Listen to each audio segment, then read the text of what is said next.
Welcome, ladies, to the Real Estate InvestHER Show, providing inspiration, strategies, and insight to empower women investors to live balanced and financially free lives. Now, here are your co-hosts, Liz and Tresa. On today's episode, we have Tresa Todd. She has a portfolio worth of $17 million, and they consist of short-term rentals and long-term rentals. What I think you're going to enjoy most about today's episode is we focus in on boutique short-term rentals. We're going to talk about how she's buying them, how she furnished them, what differentiate her boutique short-term rental for the rather regular and luxury short-term rentals in the market, and what are the strategies that she is applying now to differentiate herself from the competition so you can do the same.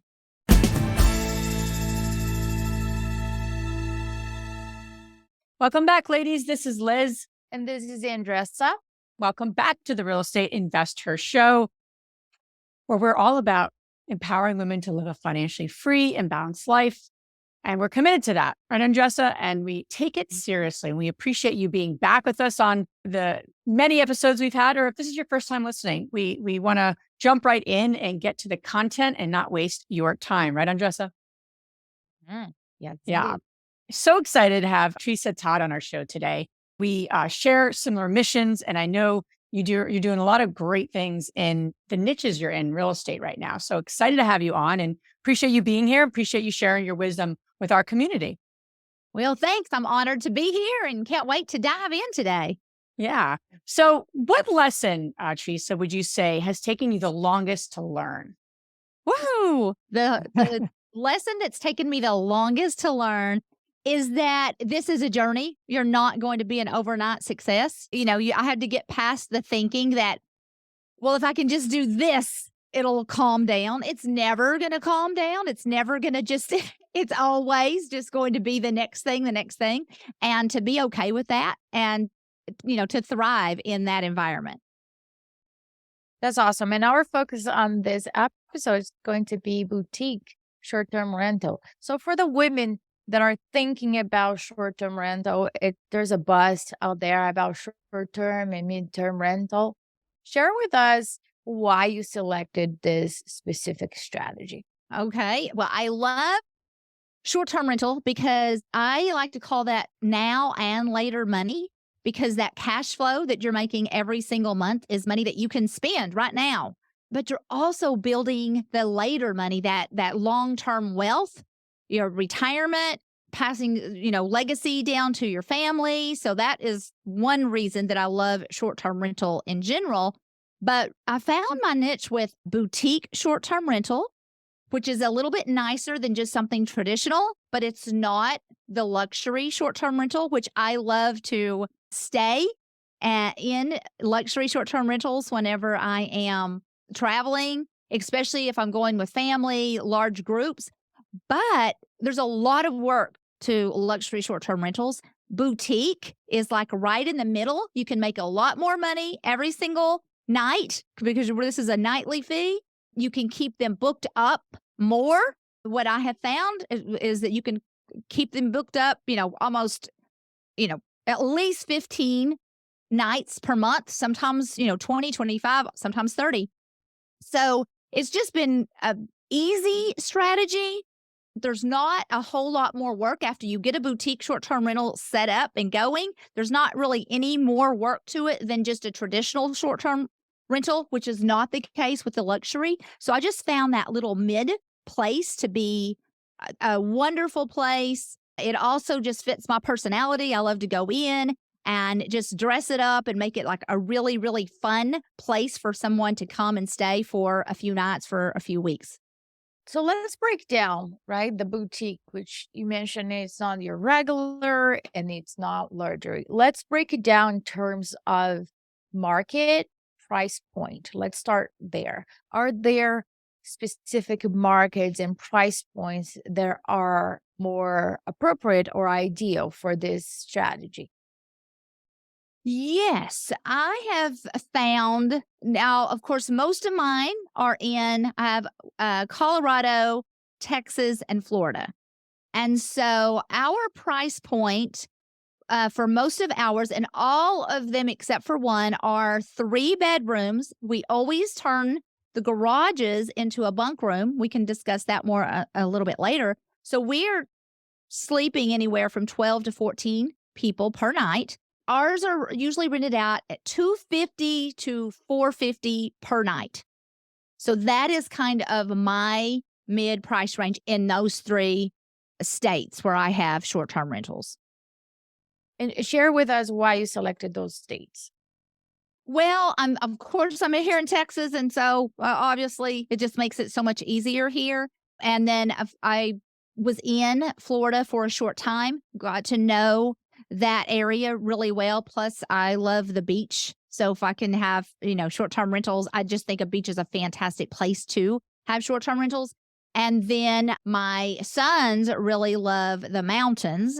And so we thought we had to have a short-term rental in the mountains. So we have it's more of a multifamily. We have 14 doors there, 14 little cabins there. That's really awesome. When I think like boutique too, is it more of like an experience? Would that be accurate in what you're Absolutely. saying? So if I'm now sourcing a short-term rental and I say, okay, I'm looking in this particular market, and obviously the market is not all created equal, right? You can't find a luxury short-term rental in every market. Same with Right. what you're saying in terms of boutique, same with traditional. So how would I, as an investor, kind of like differentiate and like, okay, this market might be more accurate or might be a better fit for a boutique investment versus say another market? Is it experience? Is it obviously a lot of the things we look for short-term rental? What have you found to be the kind of like the recipe, if you will, or the criteria of those 3 markets for you? I think that if you have a location where there are people coming to on a regular basis, it would automatically always, you could upgrade to a boutique short-term rental. Very few times that maybe if you're looking at like hospital districts are great places for short-term rentals, maybe not boutique. People are coming. They are not looking to spend extra money at that point. They're usually there for serious things. That's the only time that I can really think of but when people are going out on a vacation, they're even doing business. For me, I travel a lot with business. Even then, I'm looking for an upgrade. I want an experience. So it's not lavish prices, but it is a little more expensive. And you can be so creative whenever you're talking boutique. What makes something a boutique? It can be, I see a lot, I don't really have this, but a lot of people will do a theme. Of course, if you're in Disneyland, you will see some short-term rentals that are, the Disney princesses. All of the bedrooms are in a different princess. I've been in Nashville, and they really have some creative things. I was actually in one room was a Reba McEntire room and a Dolly Parton room. So you can just do a theme. That makes a really great boutique short-term rental. I go with more of just a look, an upgraded, fun, funky, eclectic, bright colors, unique tiles and furniture that you wouldn't put in a traditional place or you wouldn't stage it that way if you were trying to sell it as a flip house, because not everybody would want to live there, but they would definitely want to stay there for a short period of time. It just makes it more fun. And so that is really what I'm thinking of when I decide I'm going to do a boutique short-term rental. People are choosing their short-term rental. They're looking at the pictures, and I want my pictures to grab their attention. I want them to go, oh my gosh, what a fun experience. I cannot wait to stay there. As well as I love to provide outdoor games, sitting areas, always have a grill, because that's much more of that's a great experience. You want that to showcase in all of the photographs. Those are just some of the things that I think make an experience. They can cook together. Of course, I mentioned that we do the bunk rooms, so we can have really large groups of people. It's been fantastic for family reunions, or we have in ours a lot of bachelor and bachelorette parties that will come and stay.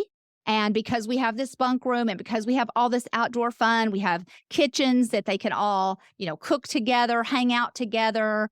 Again, lots of games, a chalkboard wall where they can, even little things like that just make it way more than just a traditional little place to go Yeah. hang for a few days. It's about creating memories, right? Ultimately. Absolutely. So people are paying to be able to create memories with their families. We went and recently stayed at a short-term rental. I guess, I don't know if you'd call it boutique. I'm not sure what category you'd call it. Probably more boutique, but it was this wonderful outside. I mean, when I say wonderful, I just wanted to like take a sleeping bag and stay outside. And then you go indoors and they didn't clean the oven. Like there was the most random things inside. But relatively speaking, every time like, how was your trip up in the Poconos? I'm like, the outside was amazing. That's what I start with. And then I go down the path of I would never stay there again because of X, Y, and Z. But the experience for us was outside. We spent a lot of Yeah. time outside. So what you're saying makes a lot of sense of like, where can people create memories and how do you price that accordingly, in that way? Yeah. Makes a lot of sense. The, Curious to know yeah. when you're evaluating a market, there are so many tools out there to, one, evaluate if that's a correct market, and number two, how to price. We're curious about what would you recommend for the women listening? Well, I always look to see, of course, run the comps. Air DNA, and even I use a company called Evolve, and they actually will even help me decide. They will look to see whatever else they have in that area, what it's going for per night. And then one secret that I have found is whatever they advise me, because mine are always a little bit cuter and I'm going for that boutique look, I can always raise mine at least $25 a night, $50 a night. So again, I am looking at what other short-term rentals are doing in that particular area. How often are they booked? And if they're not staying booked up at least 15 nights per month, I'm not going to have a short-term rental there. That's my criteria. I want to be booked up. To really be lucrative, it needs to be booked up at least 15 nights a month. That's my criteria. And then, how much is it going to go for per night? And how much is it going to cost me, to run this particular short-term rental? Is there an HOA fee? Which typically there's not. I don't typically put my short-term rentals in a place that has an HOA. But I'm always looking at what it's going to cost me versus what I think my profits are going to be and how often it's booked up. And in terms of managing the project, I say project because I feel that short-term rentals is an ongoing thing, right? You have so many things happening. So in terms of what would you say are the pros and cons of hiring a third-party company to manage the property and the guest? I think that it is absolutely a necessity to have a property management company. If not, you will run yourself ragged, especially if you have multiple properties, because I agree with what you just said. It's very different than a traditional long-term rental. There is this constant turnover. And Tresa just mentioned Liz, I'm sorry, the stove, the oven being dirty. Yeah. It's so easy to miss something like that. So two things that is not only a property management company that handles all the things for me, they handle all the marketing, all of everything that happens, all the bookings, all the cancellations, any refunds, anything like that. They handle all of that, so I don't have to.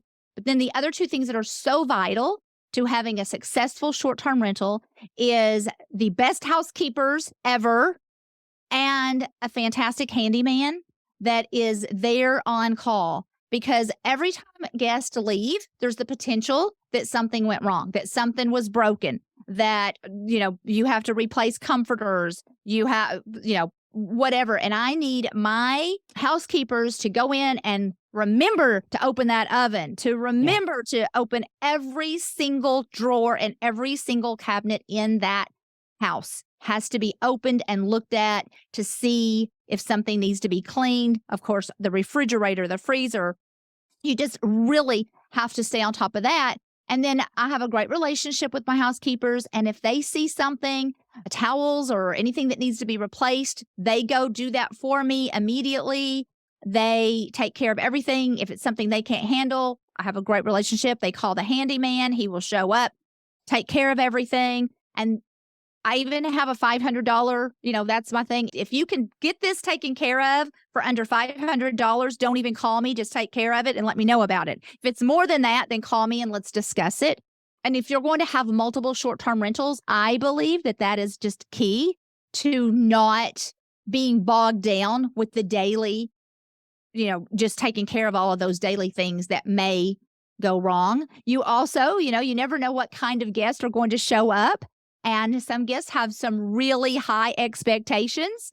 And you just have to be ready that if, from some silly thing that they want, or it may seem silly to us, that they need 2 more pans for the meal that they're cooking. And my housekeepers will run, to Target and get 2 more pans and take it to them. So do they call you, or they would call the property manager in a situation like that? I am the last person that they would call. I have I have it set up with my property manager. They know exactly who to call. They take care of it, which is usually my housekeeper. And if it's anything my housekeeper can't handle, then she goes to my handyman. Yeah.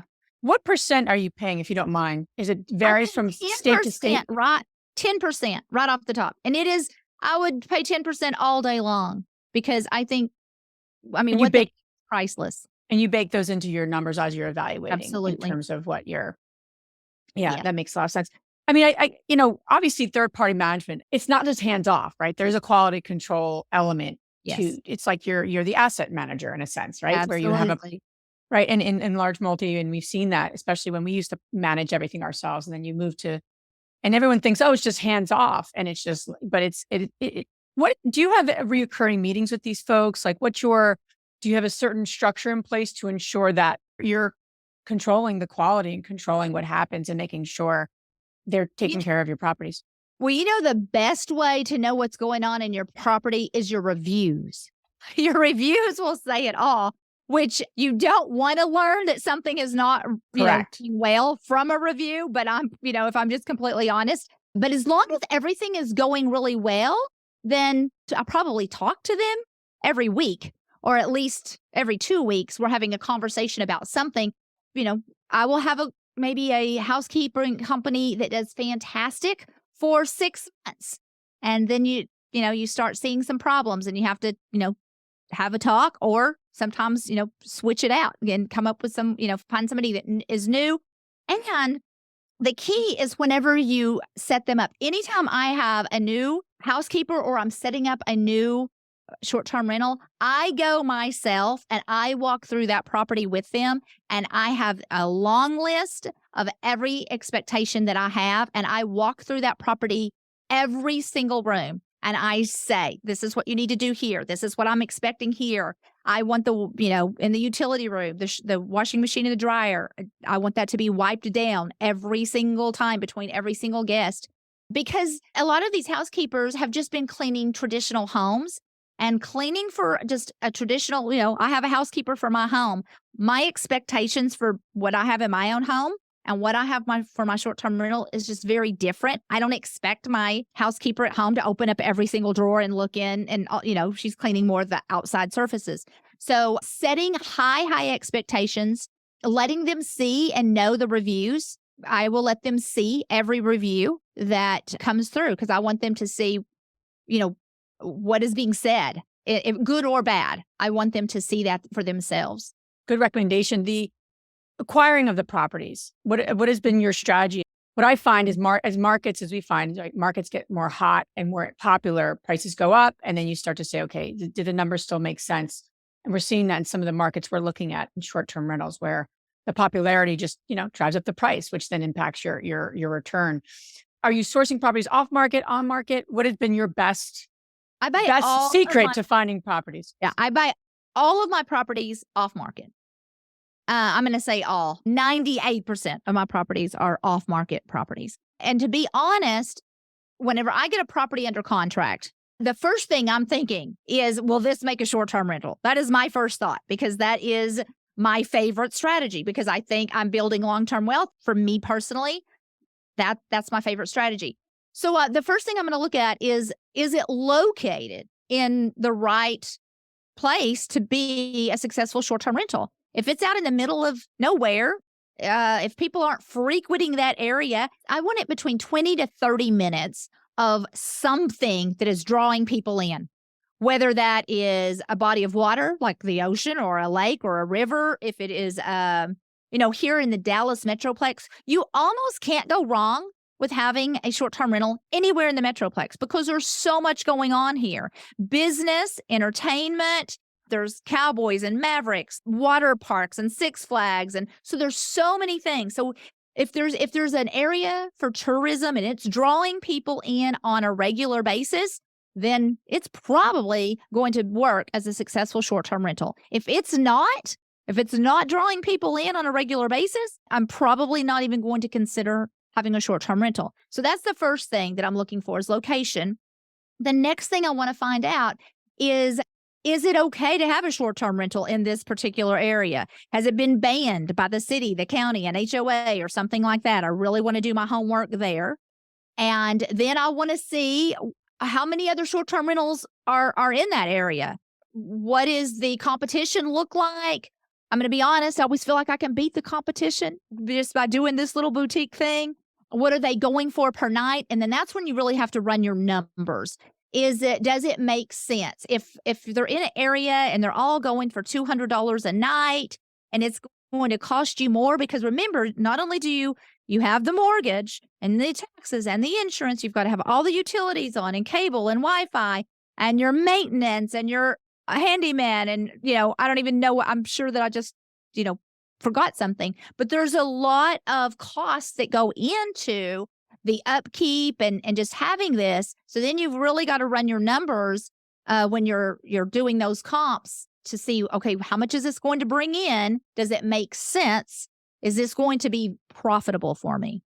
Every single successful investor went back and forth to hell a couple of times, either during the purchase with nightmare guests or made mistakes all throughout the career in order to become successful. I'm curious about your memorable lessons that, right, we all learned. What would you say in terms of boutique short-term rental? What would be your top memorable lessons? Oh, goodness. The first one that comes to my mind is reading a review. Well, actually, two. I'll tell one story is your maintenance. You have to have lawn maintenance. If you have a pool, there's pool maintenance. And so I ended up getting a call because this call usually that would have went to my housekeeper. She didn't know what to do. She couldn't get a hold of the handyman. So I get the call. Then I actually am talking to my guest that's at the house, had booked my short-term rental for her mother's 80th birthday party, have a beautiful backyard. The whole plan was to have this party in the backyard. And they, when they got there, my maintenance company had not been there in several weeks. And she shows me a picture of the backyard, and it's been raining. It's this high in grass, and in a couple of hours, she's got all these guests that are coming to. Of course, she's mad. She's furious, and I'm panicked, and I'm like, oh my gosh, I had no idea. So my housekeeper, that would have been her job to let me know when she shows up that the yard is not taken care of. That didn't get done. Anyway, I am just apologizing profusely. I'm like, give me 15 minutes. Let me make as many phone calls as I can to find a yard person to get out there. And I mean, I'm just dialing as fast as I can.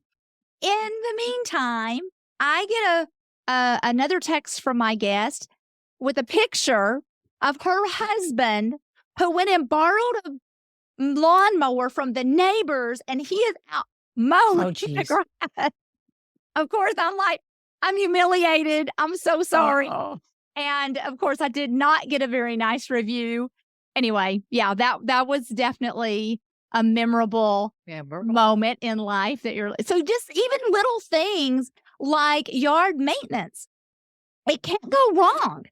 Your housekeeping cannot go wrong. You have to have a backup. If your housekeeper gets sick, a lot of ours are same day turnaround. You have to be out of our property at 11. We have new guests coming in at 4. And when you have a bunk room, that's 4, where you put queen size beds in there. That's 4 beds plus a 3-bedroom. I mean, that it takes all of that time to turn that property over and get it ready. So, I mean, everything is just very timed, and you have to have a lot of thought processes about if this doesn't work, what is your backup plan? Ooh.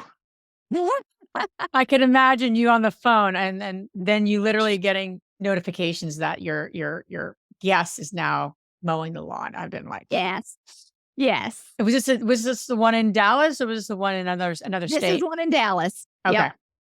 Yeah. But it was 45 minutes from me, because at this point I'm like, I'm about to go mow the grass.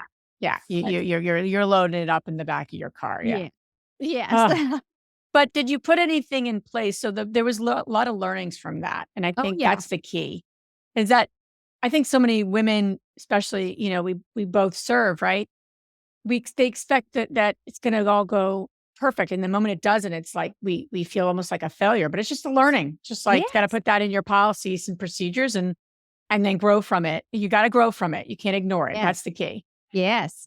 Yes. I mean, the reason that I always say open every drawer, I didn't know to say that in the beginning, but at one time, so the last guest had just salt had got all inside of a drawer, a whole thing. And then sometimes just the crazy things that people do, that if you don't open every single drawer, every single cabinet, you have no idea what is underneath there. So again, that was a lesson that we learned the hard way. Maybe just like at the one you stayed, where you open up the oven and it's filthy. That was disgusting. Yeah. Some of it is, We didn't cook in it. Has been done in 2 years. It hasn't been cleaned. Or sometimes it was just that last guest that cooked something that went all over and your housekeeper doesn't look. So yeah, but you do learn. And a lot of times you only learn the hard way. Yeah, absolutely. But you keep going. I mean, but you keep going. That's right. You don't go, oh, these don't work or they're too much work. You just figure it out. Yep. And Tresa, I know as we wrap up here, I know we have a shared passion for supporting women in this space, which is really important work that we're all up to. Where did that begin for you and the work that you're doing and all the community you're building? Where did that begin for you? Where did that fire in you, where was that created to do what you're doing now to support women? Well, I had a history in ministry for women. So I have always just had a heart for women. But whenever I got into real estate investing, it didn't take long, as you probably know, that it was very much a male-dominated industry. And as I began to have success, it literally changed my life. I had no idea that I could create this kind of wealth. And I was like, women have to know that this is even a possibility for them. And so it was really birthed out of that, is I want to share this with as many. I had been in the medical field, and I knew I so many of the people that I knew were working their butts off for, $60,000, $70,000 a year. And I was like, I felt like I had a secret that I wanted to share with the world. And so that's what I did. I just started having little meetings here in Dallas. And if anybody was willing to show up, I was going to share what knowledge I had with them. And if it could change their life, that's what I wanted. That's great. That's great. It's similar in the sense of with Andressa and I, when we had our first meetup, we had like 10 women there and we were happy and excited because we're impacting. So Tresa, and where can all the ladies and men who listen to our show learn more about you, connect with you further and get connected? Well, there's 2 ways. My website is women's REIN, REIN.com. But if you also are looking for a masterclass that I do, you could go to withoutfearofherfuture.com. Withoutfearofherfuture.com. Awesome. All this information you guys can find on our show notes. Now we're going to transition to our fabulous 3 questions. And the first one is, what's the most transformational book you ever read? Oh my gosh, so many. But one of them is The Power of Habits by Charles Duhigg. That was one of the first books that I read as a new entrepreneur, and realizing that we could really create good habits or break bad habits was so eye-opening for me. And it's a book that I like to reread every year. It just motivates me. The Power of One More is one of the recent books that I just read by Ed Milet. Just doing one more of whatever it is, not giving up, one more partnership, one more, whatever it is. And then right now, I am reading a book. I'm going to grab it. It is Be Your Future Self Now. And I'm reading that right now, and it's so good. And it is by Benjamin Hardy. And it is talking about when we think about the person that we want to be in the future, and you start acting differently now. And so it's really been eye-opening. Awesome. The second question is, what's the most powerful routine that you do to create a financially free and balanced life, whatever balance means to you? Oh, I love that question. I have what I believe is a very powerful morning routine that I live by, and it is getting up. My feet hit the floor at 6 a.m. Monday through Friday. I spend 1 hour. Like, I love to motivate, read my Bible, have my prayer time. I call this my quiet time. Most powerful, hour of my day, I believe. And then I work out. And so I'm getting I'm getting spiritually strong. I'm getting physically strong. And then as I get ready for work, I listen to podcast after podcast. So mentally, I'm getting strong. And so by the time that I am actually walking out the door to start my day, I feel strong mentally, spiritually, emotionally, physically, I feel good. And I think that self-discipline and having a powerful, not getting up 15 minutes before you have to, head out the door and being on a rush, I think that is absolutely life-changing. It has been for me. Last question, which woman, famous or not, has inspired you the most? My mama. I had the best mother in the whole wide world. She did pass away in 2010. She was so filled with joy and light and fun, but she was also just had so much common sense. And I would live my life every day to be half the woman she was. I would think I would be successful. Great.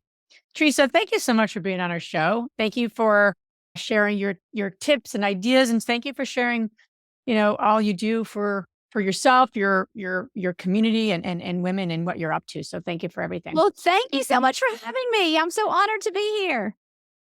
Thank you so much, Tresa. If you enjoyed this podcast and want to receive updates on our next interviews, go to our website, therealestateinvestor.com. There, you can subscribe to our show, become part of our investor community, and get updates on upcoming episodes. If you like our show, please share it with other women who would benefit. And don't forget to leave us a rating on iTunes. We'd really appreciate it. And as always, we encourage you to take one action as a result of today's show and put it into motion so you can live both a financially free and balanced life. Thanks for spending time with us. Ciao.